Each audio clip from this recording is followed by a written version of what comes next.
नमस्कार, मराठवाडा न्यूज 11 मध्ये आपले मनपूर्वक स्वागत। अजित पवार यांच्या अडचणी वाढल्या, कोर्टात हजर राहण्याचे आले समन्स।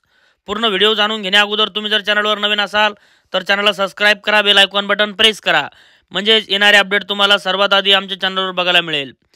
अजित पवार यांना कोर्टात हजर राहण्याचे समन्स आले आहे। बारामतीचा प्रथम वर्ग न्यायदंडाधिकारी यांच्या कोर्टात हजर राहण्याबाबत समन्स जारी करण्याचे आदेश देण्यात आले आहेत।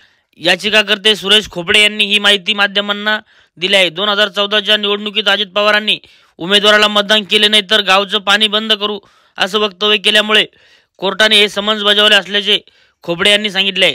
महाराष्ट्रातील विधानसभा निवडणुकीसाठी मतदान झाले। सातत्याने प्रचार दौऱ्यावर असलेल्या नेत्यांना 2 दिवस विश्रांती आहे।